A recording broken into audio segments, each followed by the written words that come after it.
Desde el triunfo de la Revolución cubana con la toma de La Habana en 1959, la praxis política de la izquierda se decidió por la lucha armada. En todos los países de América Latina surgieron guerrillas que buscaban la toma del poder por medio de la fuerza. En Colombia, tal fenómeno se agudizó más aún que en otros países, dado que durante la segunda mitad del siglo XX aparecieron tres grandes grupos subversivos: las FARC, el ELN y el M-19. Este último, si bien no era comunista en su doctrina, estaba conformado por antiguos miembros de las FARC que habían desertado. Guiados por una ideología nacionalista y socialdemócrata, así como por una forma discursiva de tipo populista, el M-19 se funda en el año 1974 como reacción al presunto fraude de las elecciones de 1970, en las que se enfrentaba Misael Pastrana y Gustavo Rojas Pinilla. Este último había sido dictador desde 1953 hasta 1957 y estaba representando una fuerza política no alineada con los intereses del Partido Liberal y Conservador, la Alianza Nacional Popular, ANAP. Tal ideología política, que puede incluirse dentro de lo que se denomina como la tercera posición, una vez resultó ser supuestamente derrotada por la clase política tradicional, inspiraría al M-19, cuyos miembros alegaban no hacer parte de la derecha conservadora ni la izquierda liberal, únicas tendencias que caracterizaban el establecimiento de la época. Durante su existencia, su estrategia de publicidad consistía en asestar golpes que causaran polémica en medios de comunicación y dieran de qué hablar. Ciertamente, el más importante de todos fue la toma del Palacio de Justicia, ocurrida en 1985, la cual ha sido cuestionada por haber sido infiltrada por los dineros del narcotráfico. ¿Realmente fue así? Para saberlo, quédese y no se pierda los detalles de la investigación acerca de la relación entre el M-19 y el narcotráfico en Colombia, vista desde ambas caras de la moneda.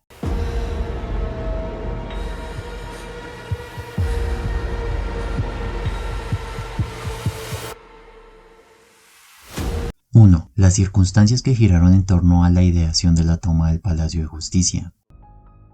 Para entender el contexto histórico de cómo surgió la idea de la toma del Palacio de Justicia, es preciso hacer referencia a una encrucijada estratégica que vivieron los integrantes del M-19, luego del asesinato de Jaime Bateman en el año 1983. Esto tiene que ver con la relación que debió haber entre tal grupo subversivo y el gobierno entonces dirigido por Belisario Betancourt. Según señalaba Anna Carrigan, al interior de tal organización clandestina se presentó una división entre quienes querían mantener la visión de Jaime Bateman de mantener una voluntad de paz y quienes apoyaban la postura de Iván Marín Ospina de iniciar actividades hostiles hacia el gobierno. Así lo relataba la autora. Abro comillas, el otro debate interno giró en torno de la guerra y la paz y si se debía continuar con la tregua o romperla. Se discutió con furor ampliamente y sin conclusiones, sin embargo tampoco hubo consenso. Por un lado estaba la comisión negociadora con el gobierno o comando de diálogo integrado entre otros por Andrés Vera Grave, Antonio Navarro e Israel Santamaría, también es congresista del grupo fundador, quienes votaron por darle más tiempo al proceso de paz. Carlos Pizarro y Fayad, quienes permanecían comandando los destacamentos rurales y enfrentados al ejército, estaban poniendo en práctica tácticas aprendidas durante 1983 en entrenamientos militares en Cuba. Junto con Ospina y Luis Otero, buscaban regresar oficialmente y de inmediato a la guerra. Cierro comillas. Debido a las bajas de militantes del M-19 con ocasión de la ofensiva de la fuerza pública, ciertamente la guerra total contra el gobierno era más bien la única opción, en lugar de una posible decisión que podían tomar como consecuencia de una decisión. Estaban en el deber de reaccionar militarmente ante el ataque de las Fuerzas Armadas del Estado colombiano. Por ello, se unificaron bajo un mando central, inicialmente liderado por el comandante Iván Marino Ospina, pero luego ocupado por el comandante Álvaro Fayad. De ese suceso, que es el fracaso de las negociaciones de paz, surge un primer antecedente para la toma del Palacio Jurisdiccional. Otro adicional consistió en que los integrantes de ese grupo guerrillero no estaban dispuestos a poner más bajas en combate, tenían que pasar de una posición defensiva a una ofensiva. De acuerdo con Carrigan, el informe de la Comisión de la Verdad, la idea como tal tomaría forma entre el 13 y el 17 de febrero de 1985 de la mano de Álvaro Fayad, quien lo presentó a los demás miembros del Comando Central y finalmente sería aprobado por unanimidad. Así fue como, después de tal evento, el objetivo oficial del M-19 fue hacerle un juicio político al presidente de la República por su comportamiento frente al cese al fuego previamente pactado entre las partes, por medio de decreto 474 de 1983. Ahora bien, ¿cómo se puede hacer coincidir los intereses del M-19 con los del cartel de Medellín en esa época? A partir del famoso aforismo de que el enemigo de mi enemigo es mi amigo, tal como en su momento también lo refirió Virginia Vallejo. Tanto los guerrilleros como los narcotraficantes estaban en contra del gobierno de Belisario Betancur, los unos por la ruptura del cese al fuego y los otros por la existencia del Tratado de Extradición de colombianos a Estados Unidos, que fue suscrito entre ambos países en 1979 y sería aprobado por el Congreso a través de la Ley 27 de 1980. Con respecto al tema de la extradición y sus implicaciones al interior del narcotráfico en el país, hay que señalar que la cronología comienza en el año 1983 con el escándalo de los dineros calientes, el cual salpicaba al entonces representante de la Cámara Pablo Escobar y otros miembros del cartel de Medellín. Si bien la justicia previamente había comenzado una persecución en contra de los cabecillas del narcotráfico en Colombia, tal como lo hizo el juez 10º superior de Medellín, al solicitarle al Congreso levantar la inmunidad parlamentaria del susodicho el día 7 de junio de 1983, los primeros ataques concretos de los políticos hacia ese grupo criminal cuenta con un antecedente más relevante cuando en agosto de ese mismo año el ministro de Justicia de la época, Rodrigo Lara Bonilla, denunció a la opinión pública que Pablo Escobar era un narcotraficante, lo cual generó que inmediatamente lo denunciara por calumnia. Aún así, alias el Patrón renunciaría al Congreso el 20 de enero de 1984, asumiendo que la discordia entre ambos ya no era política sino personal. En efecto, el 30 de abril de 1984, Rodrigo Lara Bonilla fue asesinado por los sicarios del cartel de Medellín. Tal fecha es considerada unánimemente por la prensa y quienes han escrito sobre el tema como el momento en que oficialmente inició la guerra entre tal organización criminal y el Estado colombiano. De ahí que este acontecimiento sea de vital importancia para analizar qué tan incómoda era la extradición para los intereses de Pablo Escobar. En tal orden de ideas, la existencia de un tratado de extradición es un elemento que puede demostrar el conflicto entre el jefe del cartel de Medellín y el gobierno de Belisario Betancur, partiendo de que Pablo Escobar declaró que prefería una tumba en Colombia antes que una cárcel en Estados Unidos, al momento en que fue proferida en su contra una orden de captura internacional dictada por la Interpol el día 22 de enero de 1985, claramente sí. El objetivo de él y otros mafiosos era evadir a la justicia norteamericana, bien sea porque no podían manipularla o bien sea porque no podían combatirla. La rama judicial del poder público siempre fue blanco de los narcotraficantes que estaban con Pablo Escobar una vez sucedió el homicidio de Lara Bonilla. Esta conclusión es compartida por Petrit Vaquero en su libro llamado El ABC de la Mafia. En la página 235 señala que la enemistad entre el cartel de Medellín y el gobierno nacional surgió antes, durante y después de la toma del Palacio de Justicia. Así las cosas, a la luz de las múltiples fuentes disponibles, es incontrovertible el hecho de que entre Pablo Escobar y el gobierno de Belisario Betancur hubiese existido una guerra, bajo el entendido de que la toma del Palacio de Justicia no debe asumirse como un hecho aislado, sino como una serie de expresiones de violencia sistemáticas ocasionadas por la mafia con el propósito de destruir la institucionalidad colombiana. Sin el aspecto de la sistematicidad, no tendría sentido afirmar que tal acontecimiento obedeció exclusivamente a los propósitos revolucionarios del M-19, porque la Corte Suprema de Justicia no era la cabeza del Estado colombiano ni un actor político decisivo como lo era el gobierno o el Congreso. Capturando sus instalaciones, no iban a tomarse el poder político ni tampoco iban a ejercer la presión suficiente como para exigir la reanudación de unas negociaciones de paz o la liberación de prisioneros políticos. Hubo algo más que buenas intenciones en los corazones de quienes ejecutaron dicho atentado terrorista. 2. El vínculo entre Pablo Escobar y el M-19. Proveniente de las Juventudes Comunistas de las FARC, el señor Iván Marino Ospina, alias Felipe González, junto con Jaime Bateman, fundaron el M-19 en el año 1974. Como bien se dijo anteriormente, después del asesinato de su camarada al interior del territorio panameño en 1983, estaba convencido de la necesidad que tenía esa organización de sentar al gobierno a una mesa de negociación. Contrario a lo afirmado por Olga Bear, además de haber sido el ideador de la toma del Palacio de Justicia, fue el nexo entre el M-19 y el famoso narcotraficante Pablo Escobar. El comandante guerrillero sabía que el acto revolucionario requería de una financiación y procedió de conformidad con ello. Lo anterior no es una hipótesis, sino un hecho plenamente probado. Abundante bibliografía ha registrado y constatado la existencia de una reunión entre ambos personajes en múltiples sitios y en diversas ocasiones. En primera medida, se va a hacer referencia a la que ofrece el informe de la Comisión de la Verdad, creada por la Corte Suprema de Justicia en el 20º aniversario de la toma, por petición de los entonces magistrados Eduardo López Villegas y Eduardo Villamil Portilla, el cual dice lo siguiente.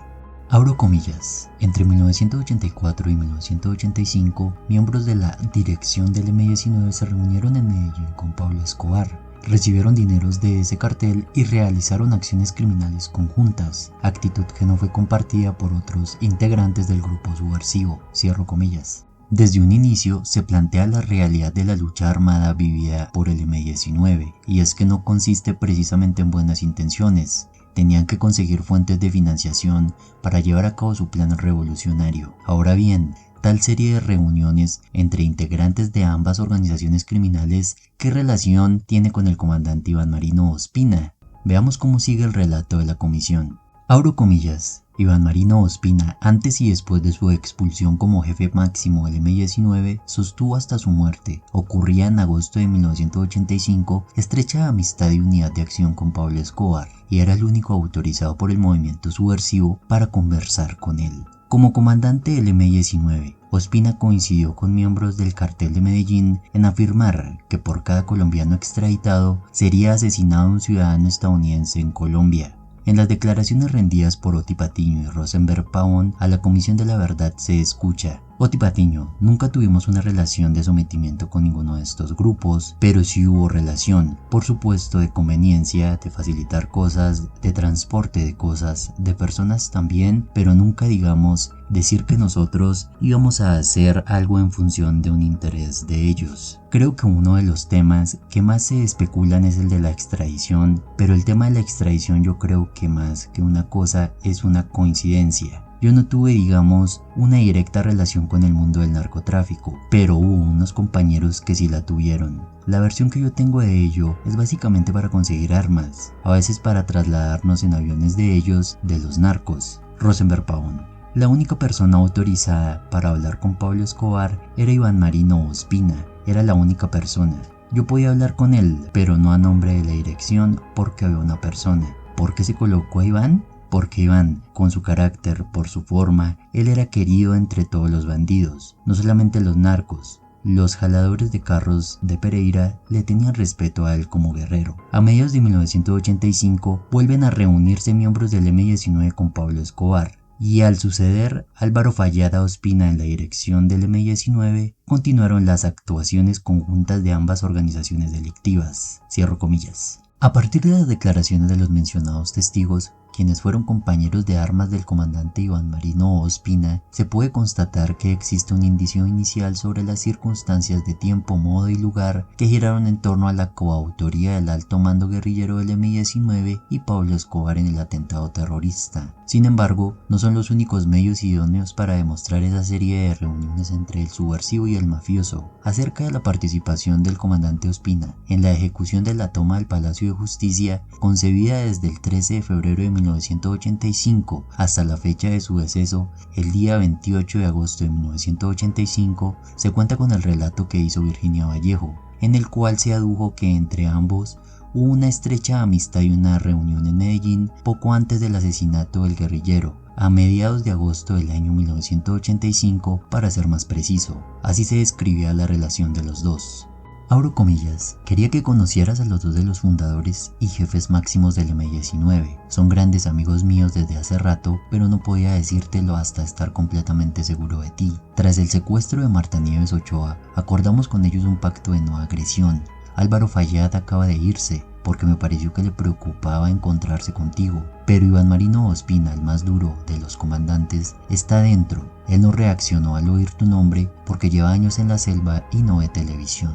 Cierro comillas. Luego de la anterior acotación, presentada por una periodista de indudable credibilidad, es posible asegurar que las fechas coinciden perfectamente. La reunión se produjo poco antes del asesinato del comandante Iván Ospina en Cali, de manera que la información periodística goza de una precisa exposición de las circunstancias de tiempo, frente al modo en que se dio la ejecución del plan para la toma del Palacio de Justicia. Pero no solo brinda una declaración creíble sobre las fechas, sino que también ofrece amplios detalles sobre el modo en que se planeó el atentado. Una de las más importantes circunstancias, al menos desde la perspectiva insurgente, tiene que ver con la causa de la ruptura del cese del fuego, presentada a continuación. Abro comillas. Como él y Pablo guardan silencio, preguntó a Iván Marino por qué rompió el M-19 en junio el cese al fuego acordado con el gobierno de Betancur. Me explica que, una vez desmovilizados, sus miembros y los de otros grupos insurgentes, cobijados por la amnistía, comenzaron a ser asesinados por fuerzas oscuras de extrema derecha. Le pregunto si se está refiriendo al MAS. No, gracias a este hombre, dice señalando a Pablo, ni nosotros nos metemos con ellos, ni ellos se meten ya con nosotros. Él y yo tenemos un enemigo en común, que es el gobierno, y usted sabe que el enemigo de mi enemigo es mi amigo, cierro comillas. Aunque se trata de la versión parcializada de un guerrillero, no se puede ocultar el contexto de violencias que había en la época, algo que permite extrapolar su contenido al terreno de las ideas políticas. Si lo que ella denomina la extrema derecha colombiana ninguna relación tenía con el movimiento Muerte Secuestradores, sino con la fuerza pública, entonces ni el cartel de Medellín ni el narcotraficante Pablo Escobar estaban vinculados con tal grupo político. Es decir, el famoso narcotraficante era de izquierda. Las propias palabras de un guerrillero sirven para demostrarlo. Una vez se tiene claro que Pablo Escobar comulgaba con las ideas de izquierda, es más fácil ligarlo con el M-19, un grupo que luchaba también por la materialización de los ideales de izquierda. Ahora bien, Vallejo también habla inicialmente de la concurrencia de intereses entre el M-19 y el famoso mafioso Pablo Escobar, la cual se ve concretada en lo que sería el propósito de la reunión entre los dos sujetos, tal como se expresa a continuación. Abro comillas. Por cada extraditado colombiano tenemos que matar a un ciudadano norteamericano, cierro comillas. Por tanto, luego de escuchar el relato de Virginia Vallejo, se puede concluir inequívocamente que, además de que hubo una reunión entre el comandante Iván Marino Ospina y Pablo Escobar días previos a la toma del Palacio de Justicia, la misma se hizo con el objetivo de impedir la extradición de narcotraficantes colombianos hacia suelo estadounidense, para lo cual tenían que destruir las pruebas que demostrarían sus nexos con el negocio de los narcóticos, según cuenta el jefe del cartel de Medellín. No obstante, pese a que la obra de esta reconocida autora merece toda la credibilidad, presenta un vacío relativo al monto de dinero que Pablo Escobar acordó con el comandante Ospina para la realización de la toma al máximo tribunal jurisdiccional de la época. Sobre ese tema hizo referencia a Fabio Castillo en su obra llamada Los jinetes de la cocaína, la cual fue citada por mí en frente de exmiembros de la guerrilla del M-19 durante un evento organizado por la Universidad Pedagógica y Tecnológica de Colombia para conmemorar los 50 años de la toma de la espada de Bolívar. Escuchemos. En primera medida, pues darles un cordial saludo a los aquí ponentes de este conversatorio, entre comillas. Quisiera hacer un comentario o varios comentarios seguido de una pregunta, pues diría no en tono de interrogatorio, pero sí una pregunta, diría yo, muy curiosa para esclarecer varios puntos de la historia de Colombia que pues todavía están en debate. En tal sentido, quisiera pues en primera medida decir que, bueno, los historiadores no son juzgadores, pero la historia sí es un juez. Y si no, pues aquí alguien me podría decir si les parece o no correcto lo que hizo Hitler, por ejemplo. En tal sentido, la historia sí es un juez. En segunda medida, quisiera yo hablar también de cuando hablaban del negacionismo, porque me parece un comentario inicial que escuché por ahí, que hablaban de un magistrado o un ex magistrado del Consejo de Estado que hablaba negando la injerencia o la participación, o llamémoslo de las diversas maneras que se puedan decir, de Pablo Escobar, el famoso narcotraficante de los 80, en la financiación del M-19 en la historia. Entonces, ¿por qué digo esto? Porque existe un libro, pues de pronto muy conocido por muchos de ustedes, llamado Los jinetes de la cocaína, escrito por Fabio Castillo. Y me parece interesante una de estas páginas que dice lo siguiente, si me permiten leerlo textualmente. Página 188 a la 189 de ese libro. Abro comillas. El 6 de noviembre de 1985 se produjo la toma del Palacio de Justicia, donde funcionaban la Corte Suprema y el Consejo de Estado. Los narcos habían propuesto primero la toma a un grupo guerrillero tenido por díscolo, el Frente Ricardo Franco, pero en realidad no eran tan locos como se presumía. El M-19 aceptó el trato. El presidente Betancourt aplazó un viaje largamente preparado en Europa y el día de la toma se retiró la vigilancia del Palacio de Justicia, que se había impuesto semanas antes por la visita del presidente François Mitterrand. El M-19 había recibido de los narcos para la toma del palacio $5 millones y las armas.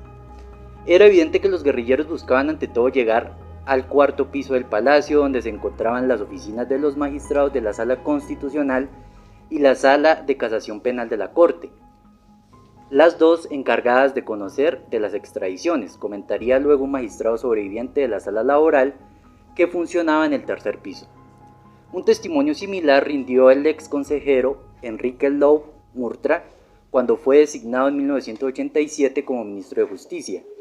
En noviembre de 1987, la revista Guión reveló una copia del proyecto de fallo inhibitorio que había elaborado el magistrado Alfonso Patiño Rosselli en una demanda contra el tratado que presentó el agente oficioso de los Ochoa, Julio Martín Uribe Restrepo.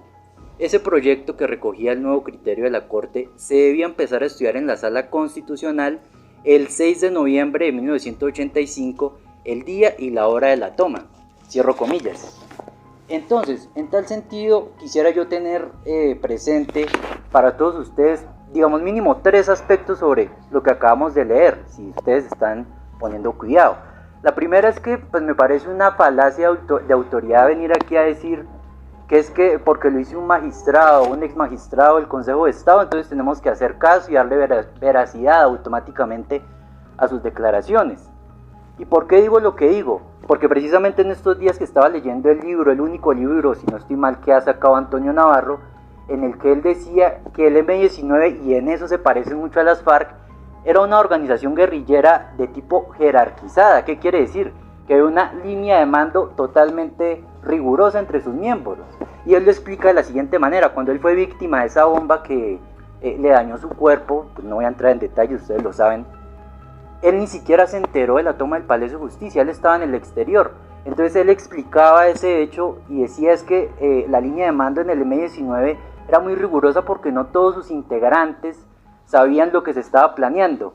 Entonces, en tal sentido, ¿cómo ustedes pueden negar esa financiación de, en este caso, Pablo Escobar a la toma del Palacio de Justicia? Adicionalmente, frente al respaldo de los hechos presentados con anterioridad, hay otra fuente que permite saber con precisión lo que ocurrió en ese entonces. Se trata de las declaraciones de John Jairo Velázquez Vázquez, alias Popeye, quien se desempeñó como escolta y mano derecha de Pablo Escobar desde 1989, las cuales coinciden con las versiones anteriormente presentadas, pues habla de encuentros entre ambos. Escuchemos. Resulta que en el año 1981, el 11 de noviembre, Pablo Escobar y Jorge Luis Ochoa Vázquez y José Gonzalo Rodríguez Gachale, el mexicano, fundan el MAS, Muerte a Secuestradores por el secuestro de Marta Nieves Ochoa. Han secuestrado a Marta Nieves Ochoa, pero no se sabía quién es. Pablo Escobar entra a pelear y Pablo Emilio Escobar Gaviria se da cuenta que es el M-19. Con el ejército y los bandidos del patrón acorralan al M-19 en la parte urbana, en la rural no. El M-19 claudica y ellos llegan a un acuerdo de la mafia de no darle $5 millones que estaban pidiendo, sino $100.000 en Panamá.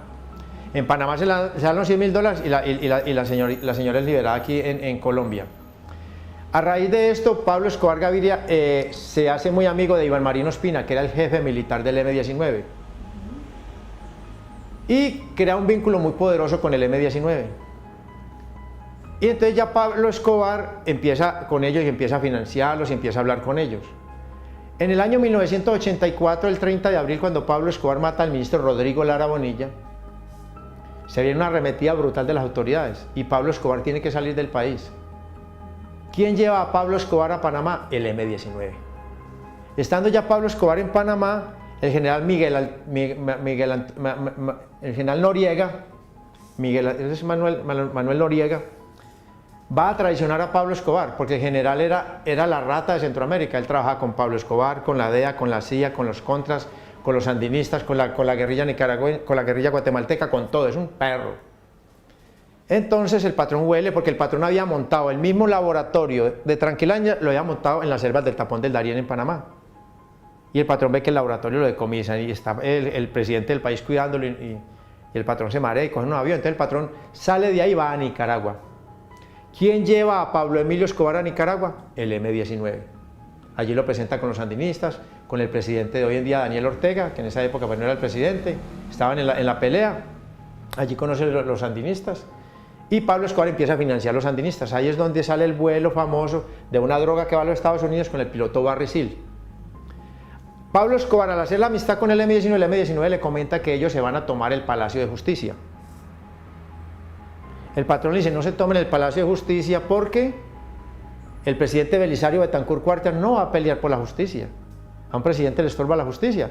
Tienen que meterse al Senado de la República porque está toda la clase política ahí y el presidente sí va a negociar. Entonces el patrón le dijo, bueno, yo financio esa toma, no me gusta. Y entonces el M-19 le dice, no, es que nosotros tenemos infiltrada la corte desde hace mucho tiempo. Usted sabe que la infiltración de la guerrilla es muy lenta. Y tenían infiltrada la corte por intermedio de la cafetería. Entonces el patrón dice, yo financio esto y se negocia la extradición. El testigo habla de reuniones entre los dos en varios sitios, antes de la ocurrencia de la toma, dentro de los cuales se encuentra Medellín y Nicaragua. Ahora, con la ratificación de que entre ambos hubo un encuentro en territorio nacional, es suficiente para probar la existencia de un concierto para delinquir entre el comandante guerrillero y el mafioso, de tal manera que no es necesario entrar a analizar si realmente también se reunieron en Nicaragua. 3. La versión de quienes se oponen a la existencia de una relación entre el M-19 y Pablo Escobar. Frente a la existencia de una reunión entre ambos personajes de la historia colombiana, hay voces y letras que se oponen rotundamente. En este video se analizarán las principales. Así las cosas, para dar un vistazo inicial, es necesario volver a hacer referencia a la conmemoración de los 50 años del robo de la espada de Bolívar, organizada por la OPTC. Luego que expuse mis argumentos a los ponentes del evento universitario, su respuesta fue la siguiente. Rápidamente me van a permitir agarrar en el aire una o dos preguntas de las que hicieron. Primero, la demostración histórica. Primero, Pablo Castillo es un libro muy discutible hecho por fichas de inteligencia de la CIA y de la DEA en los Estados Unidos. Es un libro muy discutible. Yo le perdí el respeto a toda la información de inteligencia cuando en 1986 vino a hacer el primer debate abierto sobre el Palacio de Justicia discutida en el cuando uno entraba a un batallón y no sabía si salía, y yo y me quedé atrapado. El comandante del batallón lo fue y allí me dijo, no voy a hacer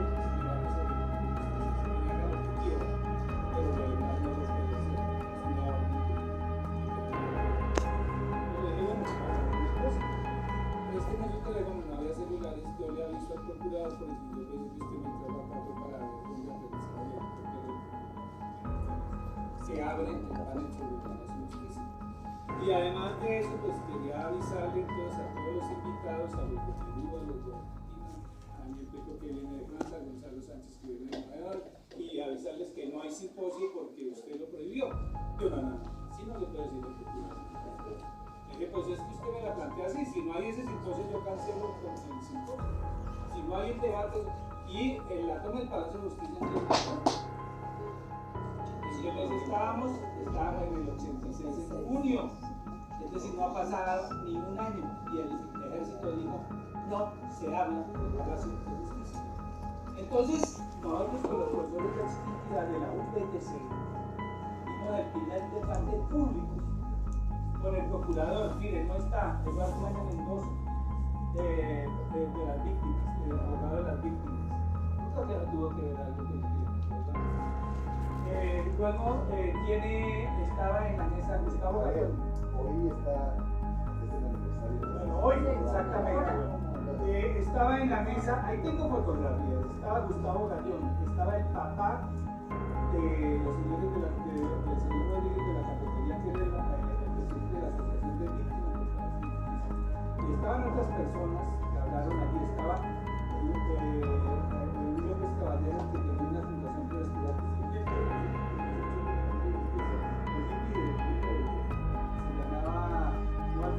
uno de los hijos de Juan Manuel, que es de izquierda, que tiene una fundación para estudiar. Entonces, digo, yo estaba hablando con cierta seguridad de lo que les voy a decir. Que haya aparecido, puede que el documento sea válido, no sé cómo sobrevivió el documento después de ese incendio tan brutal.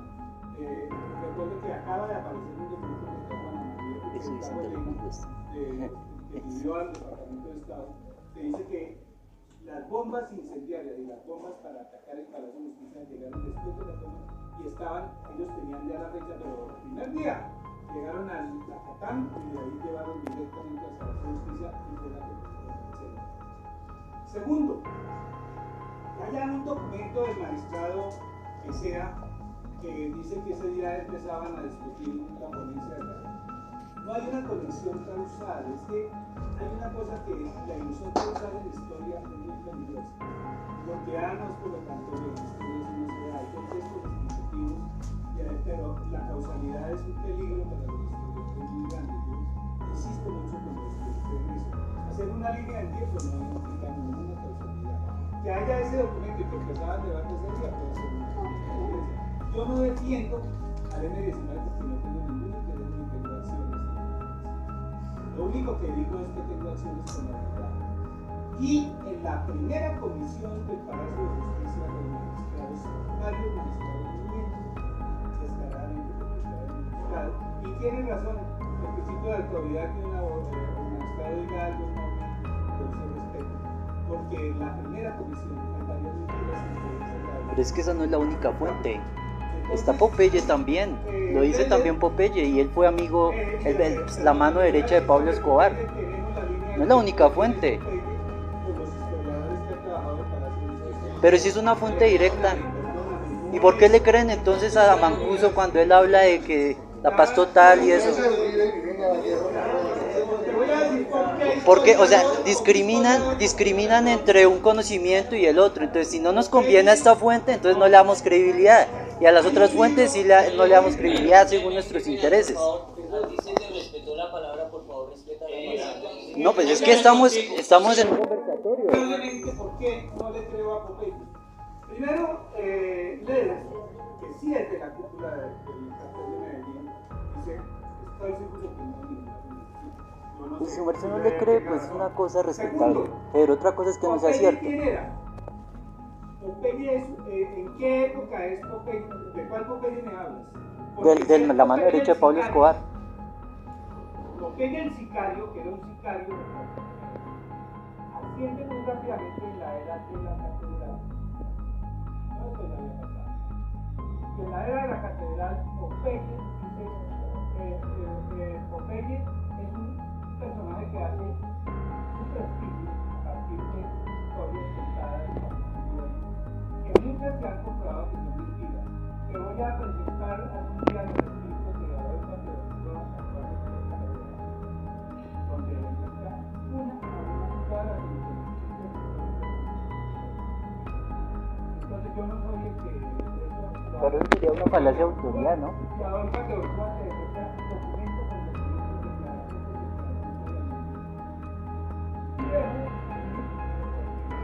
Pero no hay relación de causalidad entre la toma del Palacio de Justicia y el interés de no extraditar a los grandes criminales narcotraficantes. ¿No le parece es una relación de causalidad muy clara?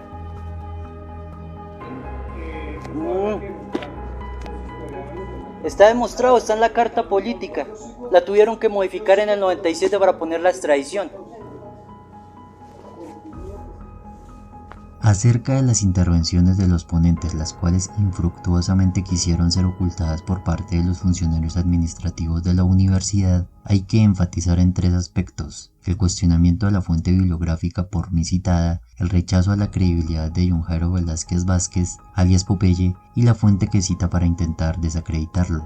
En primera medida, si bien teniendo en cuenta que el debate sobre la veracidad de una fuente bibliográfica es perfectamente válido, en esta ocasión lo que hay que decir sobre el asunto gira en torno a la falta de rigurosidad de la crítica efectuada por el señor Francisco Javier Guerrero Barón, en lugar de un ataque a su derecho de réplica, cuando él afirmaba que la obra de Castillo es discutible, sin brindar sustento de ninguna índole, y que le perdió el respeto a toda información de inteligencia porque en 1986 participó en el primer debate público acerca de la toma del Palacio de Justicia, no constituye una refutación a la realidad histórica plasmada en esta y otras fuentes bibliográficas atrás analizadas, sino que constituye una mera réplica. Por otra parte, pero en ese mismo contexto, un mediano intento de argumentación por parte de este interlocutor radicaba en que la información provenía de agencias antinarcóticos y de la inteligencia militar estadounidense, algo que sería una falacia de autoridad, pues no presenta las razones históricas para demostrar que los hechos fuesen falsos, y asume que el auditorio debe creer automáticamente simplemente porque se trata de agencias al servicio del Pentágono.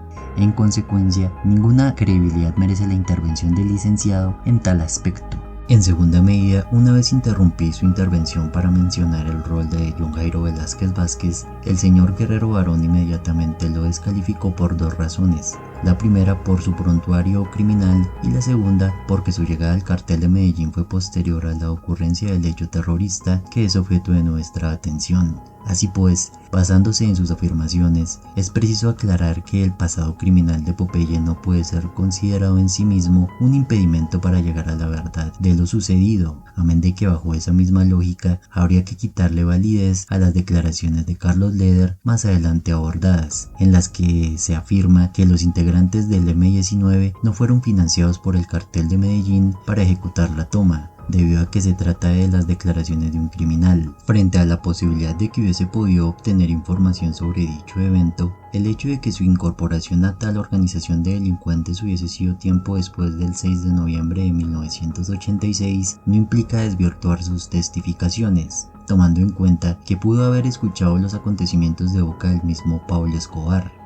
Por tanto, sería contradictorio dar veracidad a un testigo mientras se le dice mentiroso a otro, a sabiendas de que ambos fueron criminales, y sería falaz restarle validez a las declaraciones de un miembro de una asociación a la que pertenecía Pablo Escobar simplemente porque no hizo parte de la misma sino hasta tiempo después de los acontecimientos, máxime cuando coinciden con las de las personas que sí estuvieron, tales como Virginia Vallejo.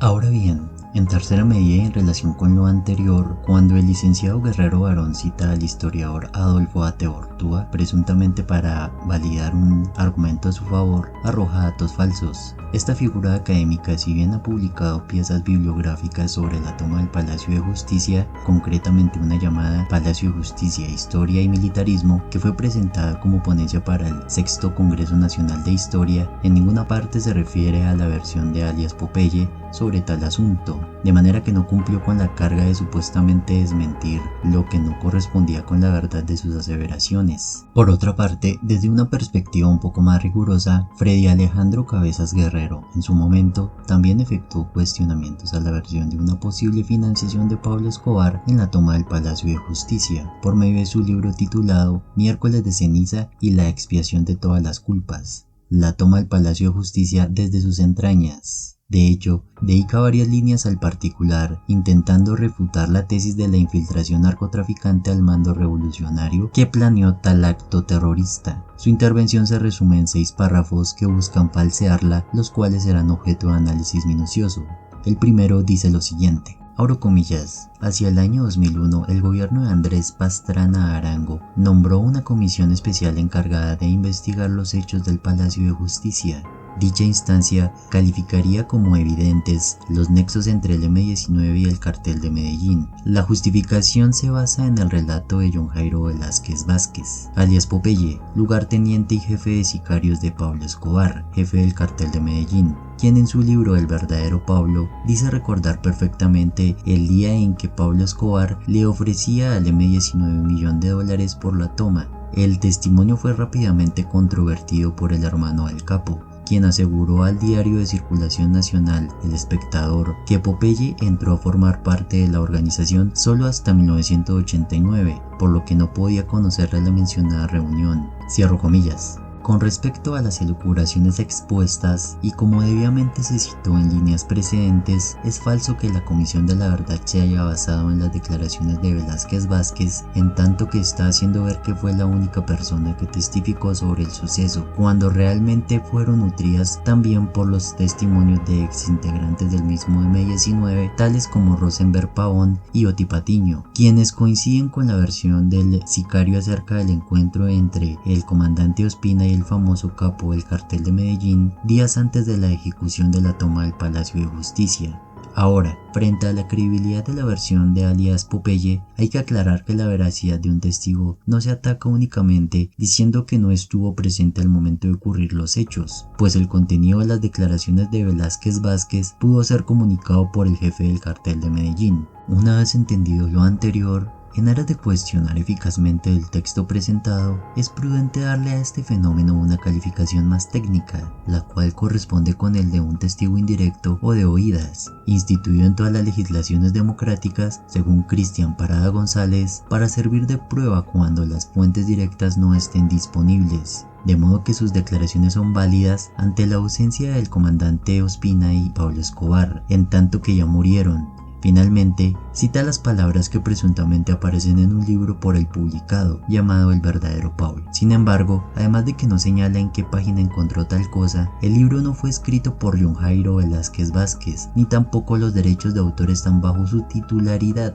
sino que lo están a nombre de Astrid María Legarda Martínez. En dicho documento, en ningún momento se señala que el lugarteniente de Pablo Escobar estuvo presente al momento de que el capo le ofreció tal cantidad de dinero al comandante Ospina. Solo se limita a decir que recuerda claramente el día de la reunión entre ambos delincuentes, lo cual no desacredita la capacidad de esta persona para conocer datos concretos, ni mucho menos la veracidad de los mismos, y más teniendo en cuenta que sus versiones han sido confirmadas por otras fuentes que estuvieron presentes en el evento delictivo. El segundo párrafo sigue así, abro comillas: según Velázquez Vázquez, Jaime Bateman e Iván Marino Ospina, fundadores del M-19, salieron a refugiarse en la estructura de Pablo Escobar en la ciudad de Medellín tras la persecución de las autoridades después del Palacio, pero con lo que no contaban Velázquez y los miembros de la Comisión de la Verdad es que para la época referida ambos dirigentes ya habían muerto. Bateman en un accidente aéreo en las montañas de las serranías del Darién el 28 de abril de 1983 y Ospina en combates con el ejército en la ciudad de Cali el 28 de agosto de 1985. Cierro comillas. Como se pudo leer, el señor Cabezas equipara la versión de alias Popeye con la versión antes presentada de la Comisión de la Verdad, algo que es incorrecto por cuanto difieren frente a los sujetos que hicieron parte de la planeación del atentado. En tal sentido, su crítica iría también encaminada a cuestionar la versión de este cuerpo colegiado, que además se basó en testigos directos de los sucesos aquí abordados. Uno de los sujetos de la referencia corresponde con la realidad, en tanto que quien se reunió con el capo fue Iván Marino Ospina. No obstante, el señor Cabezas asegura que tanto alias Popeye como la Comisión de la Verdad afirmaron que Jaime Bateman fue una de las personas que se refugió en la estructura de Pablo Escobar una vez consumados los hechos del 6 y 7 de noviembre de 1985, sin que esto sea sostenido en algún momento por la Comisión de la Verdad. La declaración citada por el autor corresponde con la rendida por el ex sicario del cartel de Medellín, Astrid María Legarda, quien aclara que el libro contiene varios errores de tiempo, debido a que los hechos sucedieron casi 2 décadas atrás, por lo que la memoria de Velázquez Vázquez pudo incurrir en varios lapsus, como el que refiere el escritor en su obra. Esto es perfectamente tolerable. Es imposible que un solo testigo recuerde al 100% cómo fueron los hechos. Si de lo que se trata es del reproche de las declaraciones de alias Popeye con respecto a las circunstancias de tiempo en que supuestamente se realizaron los acontecimientos y los sujetos que hicieron parte del mismo, aunque él dice que recuerda el día de la reunión entre ambos criminales, no lo exterioriza en su versión dada a la Comisión de la Verdad, ni tampoco en la que le dio a Legarda. En consecuencia, basarse únicamente en las declaraciones de Velázquez Vázquez para falsear la financiación de Pablo Escobar a la toma del Palacio de Justicia sería un despropósito, tomando en cuenta que alias Popeye no hacía parte del M-19, razón por la cual pudo confundir a Bateman con Fayad, además de que se torna sesgado cuando omite la abundante evidencia con que se cuenta para demostrar la financiación ilícita para la realización de ese evento. Su relato continúa así en el tercer párrafo. Abro comillas. Por una parte, resultaría inevitable dudar razonablemente frente a algún tipo de nexo entre la guerrilla del movimiento 19 de abril con la estructura criminal de Pablo Escobar, ya que en el año 1981 un comando de dicha organización secuestró a Marta Nieves Ochoa, hermana del poderoso Clan Ochoa, miembros del Cartel de Medellín, quienes junto a Pablo Escobar liberaron una guerra a muerte contra el M-19, especialmente en el departamento de Antioquia, dejando como resultado un aproximado de 400 muertes y un rompimiento definitivo a futuro entre las dos organizaciones. Cierro comillas. Una vez descrita la conjetura a la que llega el autor, es preciso mencionar que la crítica no se refiere a la posibilidad de llegar a conclusiones a partir de reglas empíricas de carácter universal, cosa que él intentó hacer infructuosamente, sino que gira en torno al contenido de las mismas. Y es que resulta ser falaz ese intento de desacreditar la coautoría de determinados sujetos al momento de hacer un acuerdo para llevar a cabo acciones que les beneficien mutuamente, simplemente por el hecho de que en el pasado fueron enemigos, debido a que la confluencia de intereses de dos bandos enemistados entre sí puede generar una alianza temporal para combatir a un enemigo común. Un ejemplo puede ser la alianza que sostuvieron las tropas subversivas dirigidas por Mao Zedong y el ejército de Chiang Kai-shek con el fin de luchar contra la invasión japonesa en territorio chino durante la Segunda Guerra Mundial. Por consiguiente, no hay lugar a darle credibilidad a esa hipótesis presentada por Cabezas. El tercer párrafo describe lo siguiente, abro comillas. Ahora bien, si se tratan de analizar los dos aparentes compromisos del M-19 con el capo de la mafia, es menester mencionar que para el comando guerrillero hubiese sido una pérdida de tiempo el incendiar los expedientes, razón que habría desencadenado la configuración de la mole, debido a que jurídicamente es sabido que dichos documentos tienen copias en distintos despachos judiciales, y para la comprensión de dicha situación, el M-19 contaba con reconocidos juristas dentro de la columna que ingresó al Palacio de Justicia, cierro comillas. Tal como se ha constatado, el señor Cabezas nuevamente aplica las reglas de la experiencia incorrectamente. En esta ocasión parte de una confusión entre el medio y el fin del acuerdo establecido entre la mafia y la guerrilla, bajo el entendido de que el fin de que el M-19 se tomara el Palacio de Justicia no era únicamente destruir los expedientes donde estaban las evidencias que vinculaban a Pablo Escobar con el tráfico de drogas, sino que el fin verdadero era impedir que se discutiera y aprobara la extradición de colombianos a los Estados Unidos, algo que no sucedió por cuanto el tratado de extradición fue declarado inexequible por la Corte al año siguiente del atentado terrorista, a través de sentencia 111 del 12 de diciembre de 1986 y ponencia del magistrado Jaire Duque Pérez. Si dentro de los intereses de la guerrilla y el famoso capo estaba incendiar tales documentos o no, es un aspecto que realmente no aporta algo a la discusión, pues los expedientes no eran los que tomaban las decisiones, sino los magistrados quienes fueron víctimas de las balas provenientes de los fusiles del M-19. El cuarto párrafo enuncia los aspectos judiciales de la toma, a continuación. Abro comillas. Además, con el paso del tiempo y a partir del análisis de expertos forenses, se ha demostrado que el responsable directo en el incendio del edificio fue el Ejército Nacional. A dicha conclusión llegó la Fiscalía General de la Nación en el año 2009, de acuerdo a la resolución de acusación presentada por la fiscal Ángela María Buitrago ante la juez tercera especializada. El incendio fue ocasionado, según la prueba, por un rocket disparado desde afuera hacia el Palacio de Justicia en la biblioteca, cierro comillas. Reiterando lo argumentado previamente, el hecho de que la fuerza pública hubiese sido la jurídicamente responsable del incendio del edificio judicial no desacredita el hecho de que el M-19 fue financiado por los dineros de Pablo Escobar. En el quinto párrafo siguió expresando los aspectos judiciales de la toma así. Abro comillas. Por otra parte, está demostrado que las armas del M-19 en ningún momento atentaron contra la vida e integridad de los miembros de la Corte Suprema de Justicia. Dicha fundamentación se basa en dictámenes del Instituto Nacional de Medicina Legal, entidad que, basada en el análisis de los cuerpos de los magistrados inmolados y las armas utilizadas tanto por el M-19 como por las fuerzas militares, dictaminó que las muertes de los juristas se debieron a la utilización de proyectiles que no pertenecían a las armas utilizadas por los guerrilleros del M-19. Recordemos que los militares y los policías que hicieron parte de la operación de retoma se negaron a facilitar sus armas para el peritaje judicial, cierro comillas. Volviendo nuevamente al tema de la confusión entre el medio y el fin del acuerdo entre ambas organizaciones criminales, la ausencia de evidencia acerca de la no agresión de los guerrilleros del M-19 hacia los entonces magistrados de la Corte Suprema de Justicia es irrelevante, teniendo en cuenta que el fin no era asesinar servidores de la justicia, sino impedir a toda costa la extradición de colombianos a suelo estadounidense.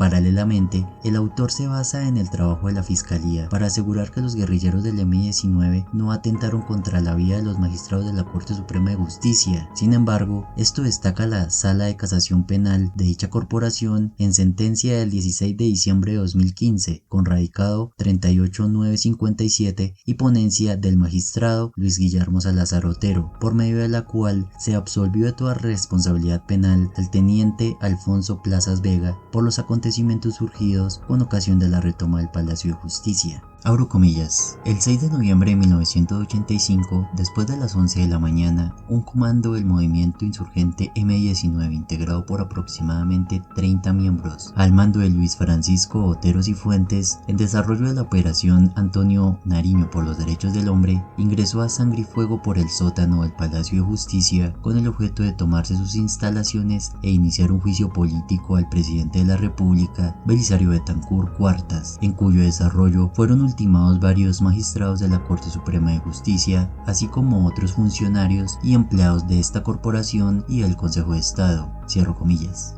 Lo que da a entrever la providencia judicial es que el señor Cabeza se equivoca cuando refiere que no hubo agresión alguna por cuenta de los milicianos del M-19 el día de la toma, porque realmente sí las hubo a varios de ellos. Llegado el caso surja alguna duda sobre el significado del verbo ultimar, la Real Academia de la Lengua Española lo define como matar a alguien. De ahí que el autor explícitamente esté consignando aspectos sobre la toma que no corresponden con la realidad, sin soslayar que la sentencia fue proferida antes de la publicación del libro, por lo que pudo hacer mención del mismo. Luego de haber abordado con seriedad académica cada uno de los postulados de la obra del mencionado autor, es posible extraer que no puede ser veraz una crítica en la que, para llegar a ese veredicto, él parte de premisas falsas y situaciones hipotéticas inaplicables. Finalmente, una más reciente posición de la financiación de Pablo Escobar a la toma del Palacio de Justicia la pretende sostener el narcotraficante extraditado a los Estados Unidos Carlos Leder en un libro llamado Vida y Muerte del Cartel de Medellín, que es de su autoría. Al interior de sus páginas, este señor busca negar la existencia de vínculos económicos entre la organización criminal de la que él hizo parte y el grupo guerrillero M-19. En tal sentido, ¿se le puede creer a un criminal y más cuando puede estar permeado por intereses políticos? Eso dependerá de la calidad de los argumentos que presente. En este caso, no se busca reproducir como verídica la típica falacia ad hominem que se refutó anteriormente en relación con la condición de criminal de la persona que emite una determinada afirmación. Así las cosas, entrando en materia, la negación del señor Leder giró en torno a lo siguiente. Abro comillas, lo que sí puedo asegurar sobre las numerosas especulaciones que involucran a Pablo Escobar y obviamente al cartel de Medellín en la financiación de la toma es que son totalmente falsas. Ni Pablo Escobar ni yo supimos nunca con anterioridad sobre los planes del M-19 de tomarse por asalto el Palacio de Justicia. Es más, a mi juicio, esa clase de operación guerrillera de asalto y toma del objetivo no requiere mayores costos en dinero porque los guerrilleros armados no cobran sueldo ni son mercenarios bajo contrato. Cierro comillas. Luego de denunciar con atención las declaraciones del único superviviente del cartel de Medellín que existe a la fecha, se puede corroborar que las razones de la inexistencia de participación por parte de Pablo Escobar y la organización criminal que él dirigía en tal objetivo criminal las basa en la falta de conocimiento que supuestamente tuvieron ambos con respecto a un plan para asaltar la máxima sede jurisdiccional del país en ese entonces, así como también en la presunta poca financiación que requería tal empresa para su financiación.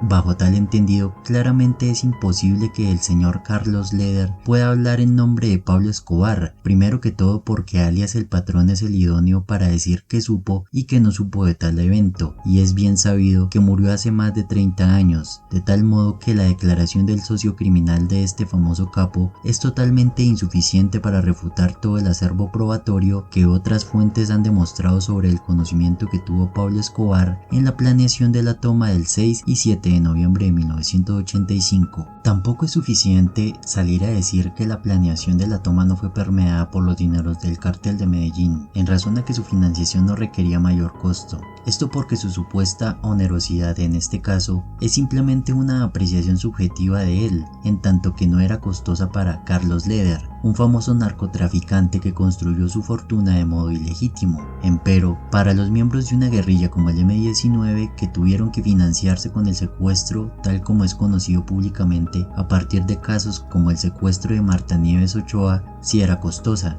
Teniendo en cuenta que sus fondos eran limitados, ya comienza a tener más sentido que hubiesen acudido ante el mismísimo Pablo Escobar para poder costear una operación militar que necesitaba de comprar lo que fuere útil para la realización del plan de ambas organizaciones criminales, costos que no podían ser asumidos por las arcas del M-19. Por consiguiente, el costo de la toma no es un factor que por sí mismo descarte la injerencia de alias el Patrón en la toma del Palacio de Justicia. Ahora bien, si por X o Y motivo se descarta el factor económico, también es bien sabido que Pablo Escobar comulgaba con las ideas de izquierda, según lo ha dicho el propio Velázquez Vázquez y la señora Virginia Vallejo. Con ello, desde ese punto de vista, más que encontrar algún motivo que debió convencer al capo para financiar la operación bélica, lo que se debe determinar son las razones para no hacerlo, y en el presente asunto, dada la afinidad ideológica entre los representantes de ambas organizaciones delincuenciales, no la hay. Por tanto, la pertenencia de Pablo Escobar y el comandante Iván Marino Ospina a las ideas de izquierda es otro motivo en favor de la existencia de la participación de voceros de ambas asociaciones criminales en la toma del Palacio de Justicia.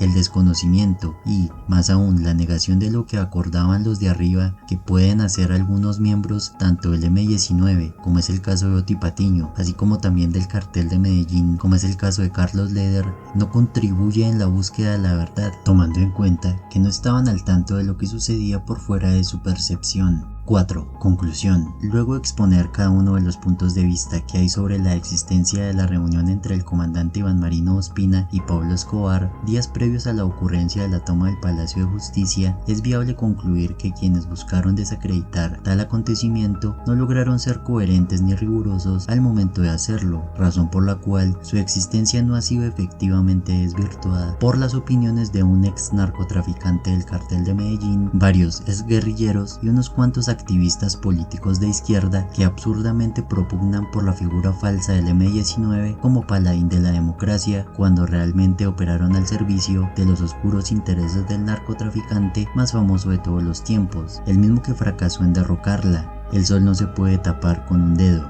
Sígueme para recibir más contenido como este.